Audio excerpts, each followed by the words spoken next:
The world is watching. Not with curiosity, with calculation. Every room you enter is a courtroom. Every conversation is an interrogation. Every smile you receive is a mask, testing whether yours will slip first. You have felt this. You walk into a meeting and sense the invisible scales weighing your worth. You share good news and watch certain faces tighten with something that looks like happiness but feels like hunger. You open up to a friend and notice how your confession becomes currency, traded in rooms you will never enter. Here is what no one told you. The game is not optional. You are already playing. The only question is whether you are a player or a piece. Alan Watts understood this. He called it the social game. The theater we all perform in while pretending the stage is real. But Watts also knew something darker. Most people lose this game not because they lack talent or virtue. They lose because they bleed in front of sharks and call it authenticity. Machiavelli wrote that everyone sees what you appear to be. Few feel what you are. This is not cynicism. This is survival architecture. In the next few minutes, we are going to seal the 7 wounds that are draining your power in public. These are not suggestions. They are surgical interventions. By the end, you will understand why your openness has been your downfall and why the fortress of strategic silence is the only structure that protects the kingdom within. But understand this. Once you see how you have been hemorrhaging influence through these 7 breaches, you cannot unsee it. You will look at your past conversations and cringe. You will recognize the patterns in others and feel a strange mix of compassion and distance. The price of awareness is the death of innocence. Let us begin. You announce your plans before they breathe. A new business, a fitness transformation, a creative project, a relationship you are ending. And the moment the words leave your mouth, something strange happens. You feel satisfied, complete, as if speaking the dream is the same as living it. This is the trap. Neuroscience has a name for this. When you announce an intention publicly, your brain receives a small hit of dopamine, a reward, a pat on the back for the future version of you who has not done anything yet. The problem is that the brain cannot distinguish between the applause for the announcement and the applause for the achievement. So it relaxes. The urgency dies. The hunger fades. You just consumed the fruit before planting the seed. But there is something worse than the neurological sabotage. There is the human element. The moment you reveal your plans, you hand a map to everyone who wants you to fail. And make no mistake, they exist. They sit at your dinner table. They occupy your group chats. They wear the face of support while their minds calculate how your rise threatens their position. Envy does not announce itself. It masquerades as concern. Are you sure you are ready? That sounds risky. I just do not want you to get hurt. The lion does not roar before it hunts. It moves through the grass in silence. It strikes when the prey has already lost. And then it roars. Not as a warning, as a declaration of what is already finished. Move in silence. Let the results make the noise. When you return with the trophy, no one can argue with evidence. But when you return with only the announcement, you are a prophet without miracles. And the world crucifies prophets. There is another wound bleeding you dry, and this one feels like relief when you open it. You complain, you vent, you share your struggles expecting empathy, and sometimes you receive it. A nod, a sigh. That sounds so hard. But behind that performance of compassion, a calculation is running. No one truly cares about your problems. They are either indifferent or quietly pleased. The indifferent ones are using your monologue as background noise while planning their next move. The secretly pleased ones are adjusting their internal ranking. You just dropped a position. They just climbed one. This is not pessimism. This is pattern recognition. When you complain, you signal that circumstances have defeated you. You are admitting, publicly, that you have lost control. And in the arena of human hierarchy, the one who has lost control is the one who gets controlled. The Italians had a concept for this, sprezzatura, the art of making the difficult look effortless, the discipline of suffering without performance, the aristocrat who loses everything and still dresses for dinner, the warrior who bleeds internally but stands straight. When someone asks how you are, they are not requesting a medical report. They are testing your composure. The answer is always forward motion, moving, building, handling it. These are not lies. They are armor. Save your vulnerability for the sanctuary, for the 1 or 2 humans who have earned the right to see you bleed. The public square is not a therapist's couch. It is a coliseum. And the crowd does not cheer for the wounded. It cheers for the one who keeps walking. Now we arrive at the fire that burns from within, the explosion that feels powerful but announces weakness. Your temper.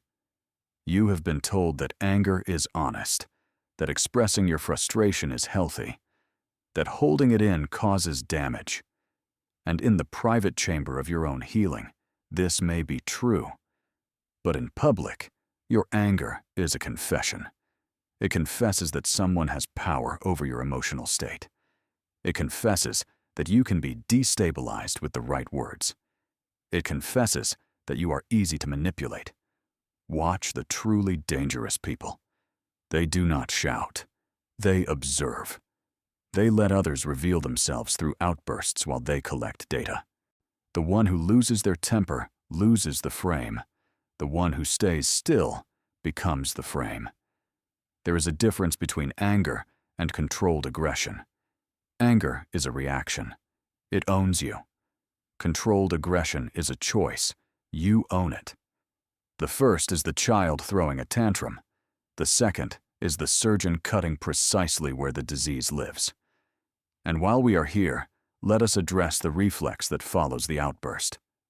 The apology. You apologize for being late. You apologize for having an opinion. You apologize for existing in a space you have every right to occupy.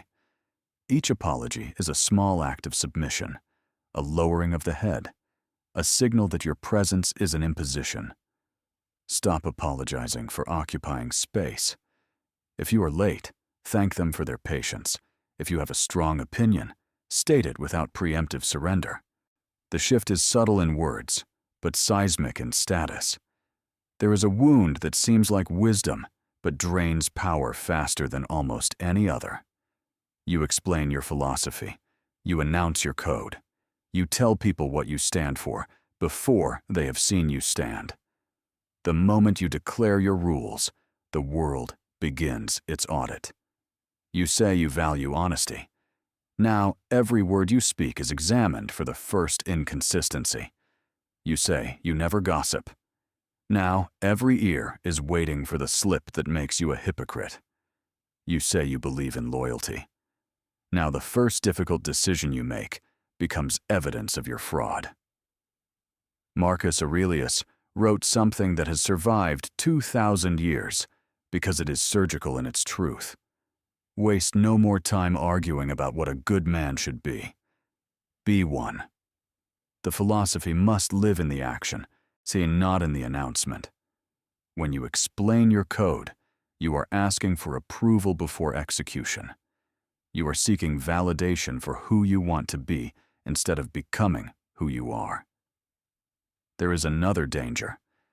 When you verbalize your principles, you imprison yourself in their architecture. Life is fluid. Circumstances shift. The wise person adapts.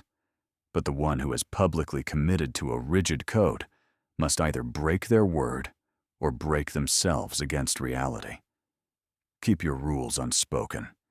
Let them observe your consistency through behavior, not declaration. The mystery of your operating system is part of your power. Let them wonder how you work. Never give them the manual. Now we must address the wound that modernity celebrates, the one that self-help culture calls courage, but that the ancient world recognized as self-destruction, vulnerability as performance. You have been taught that sharing your wounds builds connection, that bleeding in public creates intimacy, that the brave thing is to show your broken places to the world. This is a half-truth, twisted into a weapon against you. Vulnerability has its place, in the presence of a partner who has demonstrated loyalty, in the chamber of a healer who has earned trust, in the silence between two souls who have walked through fire together. But the public square is not that place. Social media is not that place. The meeting room is not that place. The party is not that place. When you show your wounds to people who have not earned access, you are not being brave. You are being reckless. You are handing ammunition to strangers. You are signaling that you can be exploited through sympathy. There is a distinction that separates the wise from the wounded. Show your scars. Never show your fresh wounds. A scar is a wound that has been processed, healed, integrated.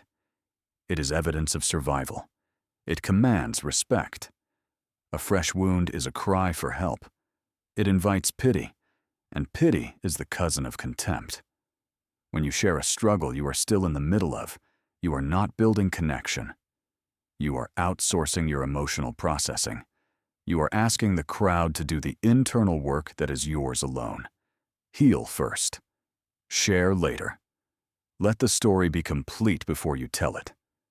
There is one more breach in the wall, one that seems like social savvy, but marks you as low status instantly. You seek external validation like oxygen. Watch yourself in conversation. Do you add qualifiers waiting for approval? Does that make sense? Am I explaining this right? Do you fish for compliments through self-deprecation? I probably did a terrible job. You were great, right? This is the posture of the child looking to the parent for confirmation that they exist. It places your worth in the hands of whoever is in front of you. And power recognizes this pattern immediately. The person who needs validation is the person who can be controlled through its distribution or withdrawal. Give them a compliment, they are yours.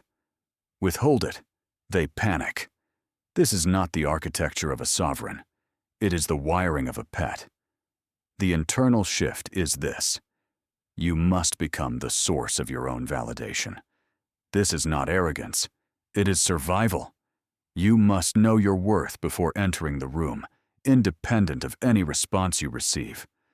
The feedback of others becomes data, not identity. When you stop seeking applause, something strange happens. The applause increases because the world is drawn to those who do not need it. Neediness repels. Completeness attracts. Take a breath. Let these 7 wounds name themselves in your memory. You have been announcing your plans and watching them die. You have been complaining and watching your status drop. You have been losing your temper and revealing your control panel. You have been explaining your philosophy and inviting audits. You have been bleeding in public and calling it courage. You have been seeking validation and giving away your power. Now you see the leaks. Now you conceal them. But there is a consequence to this transformation. When you stop performing for the world will try to provoke you back into the old patterns. They will call you distant. They will accuse you of changing. They will test your silence with questions designed to make you explain yourself. Do not take the bait. The fortress is now protected against the external. But the king is alone with himself. And this is the final battle. Not against the world. Against the noise in your own mind that still seeks permission to exist. Alan Watts said that the real meaning of courage is to be afraid, and then, with your knees knocking, to step into the fear. The fear now is not of the world. It is of the silence. It is of the self-sufficiency that asks nothing from others. You have spent your life leaking power, and in return, you received the small comfort of belonging to the herd. Now you must learn to belong to yourself. This is not isolation. It is sovereignty. The sovereign can connect deeply precisely because they do not need the connection to survive. The 7 wounds are sealed. The arena remains. But you are no longer a gladiator hoping for the crowd's mercy. You are the architect who designed the Colosseum. And architects do not fight in the sand. They watch from above. They understand the game. And when they choose to enter, it is not as a player seeking victory. It is as the hand that moves the pieces. Welcome to the other side of awareness.